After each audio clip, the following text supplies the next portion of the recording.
옛날 옛적에 어떤 총각이 부모도 없이 혼자 살았습니다. 살림이 가난해서 장가도 못 가고 혼자서 산밭이나 일궈 먹으면서 살았습니다. 집이라고 있는 게 다 쓰러져가는 오막살이 한 칸인데 어찌나 허술한지 뒷간도 없었습니다. 뒷간이 없으니까 어떻게 하겠습니까? 오줌이 마려우면 그냥 한 대 나와서 찍찍 갈긴단 말입니다. 텃밭이고 거름더미고 마당이고 그게 다 뒷간인 셈인 것입니다. 혼자 사는 총각이니까 뭐 거리낄 것도 없으니 그냥 그렇게 살았던 것입니다. 그런데 추운 겨울밤이 되면 마당까지 나오는 것도 귀찮을 것 아닙니까? 매운 바람이 쌩쌩 부는 날 밤에 자다가 말고 일어나 신을 신고 나오는 게 좀 귀찮은 일이 아니겠습니까?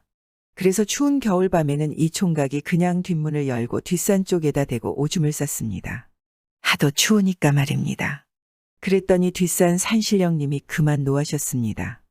신령님 계신 산에다 대고 버릇없는 짓을 해놨으니 그럴 만도 하지 않겠습니까? 저 게으르고 버릇없는 놈을 혼내줘야겠다고 작정을 하신 산신령님이 뒷산에 사는 호랑이한테 명을 내리기를 내 가서 저놈을 혼내주라. 버릇을 단단히 고쳐줘. 했습니다. 그래서 호랑이가 밤중에 총각 사는 집으로 내려온 것입니다. 뒷산 덤불 속에 숨어서 또 버릇없는 짓을 하면 단단히 혼내줘야지 하고 벼르고 있는데 마침 총각이 뒷문을 스르르 열고 나오는 것입니다. 그러고는 전처럼 오줌을 눈단 말입니다. 그걸 보고 호랑이가 덤불 속에서 막 뛰쳐나오려는데 총각이 추워 벌벌 떨면서 혼잣말로 아이 추워, 아이 추워.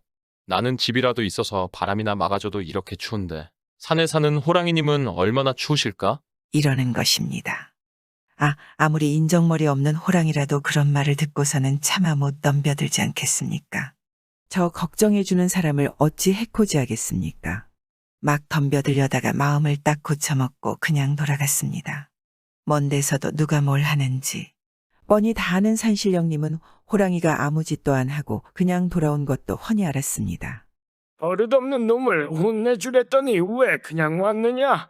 총각이 추워 벌벌 떨면서도 저를 걱정해 주는데 어찌 그런 사람을 해치겠습니까? 그렇더냐? 그러면 그냥 두길 잘했느니라. 그런데 며칠 지나서 호랑이가 그 집 앞을 지나다 보니 또 총각이 오줌을 누러 나와서는 애 추워, 애 추워. 나는 집이라도 있어서 바람이나 막아줘도 이렇게 추운데 집도 없이 산에 사는 호랑이님은 얼마나 추우실까? 그 다음에도 그러고 또 다음에도 그러고 지날 때마다 그러니 이 호랑이가 그만 감동을 했습니다. 날 이렇게 걱정해 주는 사람도 다 있구나. 이렇게 고마운 사람을 나 몰라라 하면 호랑이 도리가 아니지. 이렇게 생각하고 산신령님께 고하기를 신령님, 그 총각이 오줌을 아무데나 싸서 그렇지 마음은 비단결 같습니다. 살림이 무척이나 어려운 듯하니 좀 도와줬으면 좋겠습니다. 하니까 신령님이 요술 보자기를 하나 주는 것입니다. 총각한테 갖다 주라고 말입니다.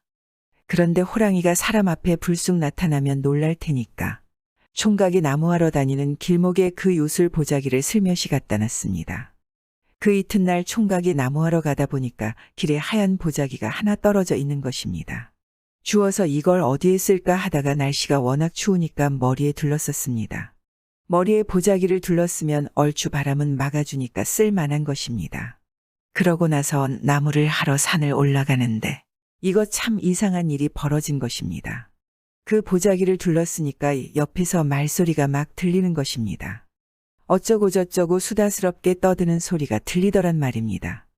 어디서 사람들이 이렇게 말을 하나 하고 가만히 살펴보니 사람은 없고 참새가 몇 마리 나뭇가지에 앉았는데 들리는 말소리가 바로 그 참새들 소리인 것입니다.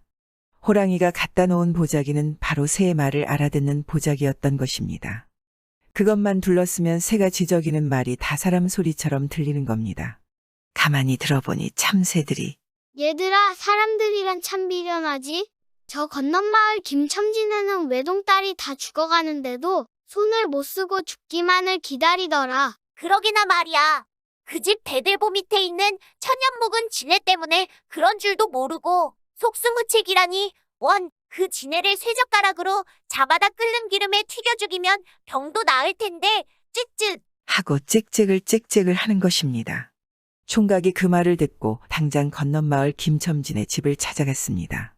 찾아가 보니 아닌 게 아니라 외동딸은 알아누워 사경을 헤매고 다른 식구는 근심에 쌓여 한숨만 쉬고 있었습니다.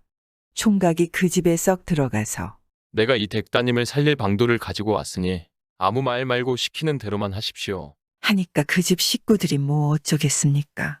여태 좋다는 약은 다 써보고 용하다는 의원은 다 불러보여도 낫지 않아 죽기만을 기다리고 있던 참인데 그런 말을 듣고 시키는 대로 안 할 수가 있겠습니까? 어떻게 하든지 우리 딸 목숨만 살려주게나. 목을 빼고 총각 분부만 기다리는 판인 것입니다. 쇠젓가락 한 짝과 사다리를 갖다 주시고 이 집에서 제일 큰 가마솥을 마당에 걸고 기름을 가득 부어 끓이시오. 시키는 대로 다 갖다 주니까 총각이 쇠젓가락을 들고 사다리를 타고 지붕에 올라갔습니다. 용마루를 턱 걷어내니까 거기에 홍두깨만한 지네 한 마리가 꿈틀꿈틀하고 있는 것입니다. 그놈을 쇠젓가락으로 집어다 끓는 기름에 던져 넣었습니다. 그렇게 해서 지네가 죽으니까 금방 숨이 넘어갈 것 같던 딸이 부스스 털고 일어나는 것입니다. 그렇게 외동딸 목숨을 살려놓으니 어떻게 되겠습니까? 총각은 귀인 대접을 받는 것입니다. 그 집에서 총각을 사위 삼으려고 한 건 당연한 이치 아니겠습니까? 그래서 총각은 참 한 색시 얻어 장가들고 처가에서 논마직이나 뚝 떼어주니 가난도 면하게 됐습니다. 집에 뒷간도 짓고 요강도 장만해서 이제는 겨울밤에 뒷산에다 대고 오줌 누는 일도 없어지고 가끔 새소리 듣고 남 좋은 일도 많이 해서 오래오래 잘 살았습니다.